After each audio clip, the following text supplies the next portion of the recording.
ego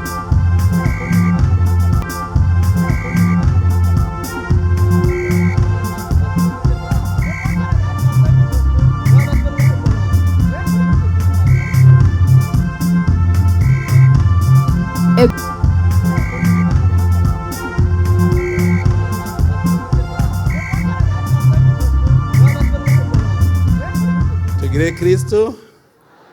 Yesu ashimwe. Yesu ashimwe. Mfise akanyamuneza ko kubana namwe kuri uyu munsi udasanzwe mw'ishengero rya Adventiste umunsi w'indwi. Igihe naherukaga iwanyu murazi ibyo nigishije, kumenya ico waremewe. Kubera iki none yakuremye uri umuntu afise ubwenge. Kandi umuntu murabe neza yaremwe ku munsi wa gatandatu. Imana yari yahejeje gushiraho ibikenewe byose bizotunga umuntu. Mugabo nama ndabibabwira yashizeho ivyo we uzohingura kugira bigutunge. Nico gituma yakuremye uri umuntu ufise ubwenge kugira ngo ubandanyirema. Imana yavuze iti tureme umuntu tumwishushanye ko ase natwe, hanyuma duce tumuha uburongozi, duce tumuha ububwiriza abwiriza isi. Kivugo mufise ngo twese hamwe ngo mu gikorwa, shimikira muri Bibiliya mwitwararike igikorwa. Imana yaramaze kuvuga iti uzofungura ubanje kubira icuya, nico gituma ari ngwano. Uzobanza ukore uruhe kugira ufungure. Ndashimira mwebwe iri shengero rya Adventiste umunsi w'indwi, kandi ndabakeze kuko mwaramaze kubimenya.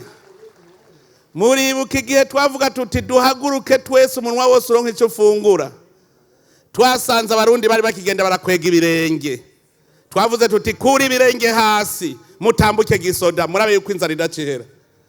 Mwebwe rero Adventiste umunsi w'indwi ni mwebwe bigiye ko basaga n'umusivira ashobora gukura ikirenge hasi agatambuka.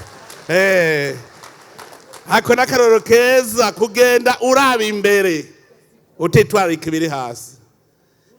Dutegerezwa rero kurondera ibidutunga ivyo dufungura. None ko Imana yavuze ngo urime, ikindi ucukurikiza n'igiki? Iryo tegeko rikurikiye ryo kurima, urimisha iki? Iyo uvuze uti gaje kurima ucurondera ndimisha iki? Si isuka. None isuka ivahe? Mu butare. Imana ntiyaduhaye ubutare, ariko tuburaba ukunyene n'amaso aho kubucura ngo dukuremwe amasuka. Tangura rero ubu muje mu bundi bwenge bwo kumenya guhingura iryo tunga kama Imana yaturemeye kugira ngo ibirivamwo vyose bidutunge. Kumenya guhingura.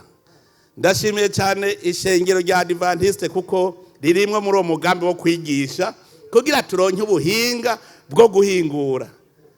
Umuntu yiga adashobora guhingura ntaba yize. Imana yaturemye n'imwe, nico gituma ari ukwama duharanira ubumwe.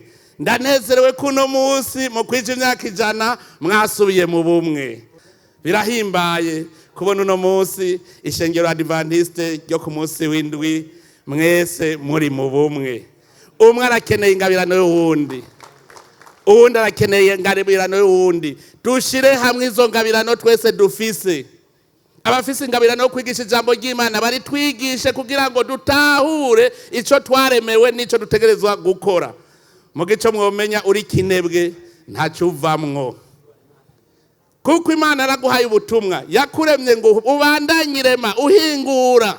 Raba ingabirano Imana yaguhaye kugira ngo uyikoreshe ushobore gukora ivyo yaguhereye iyo ngabirano.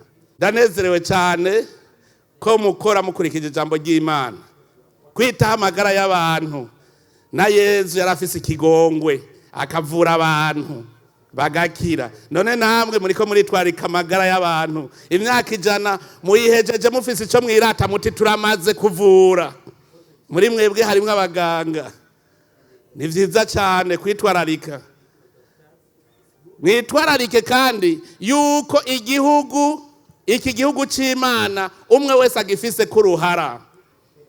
Twese rero tuvyumve yuko iyo dukoze tugakorera hamwe, twese dusenyera ku mugozi umwe, igihugu kigaheza kigatera imbere. Ndangize ndabakeza kuri imyaka 100 iri shengero rya Adventiste y'umunsi w'indwi rimaze ngaha mu gihugu cyacu. Ndabaravye ndabona ko mwubatse mu mitima kandi mwubatse no ku mubiri.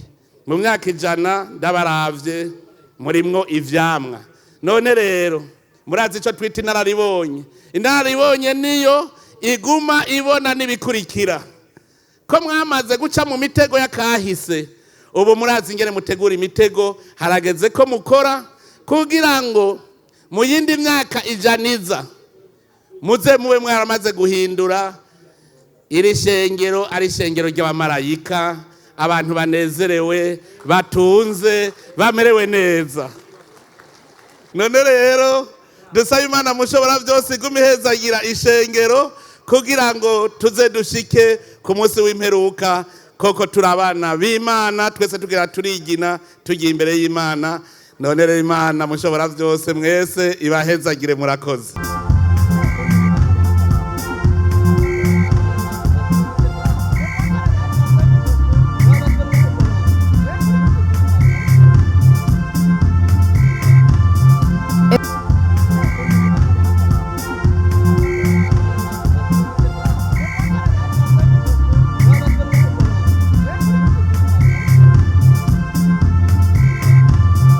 Ego.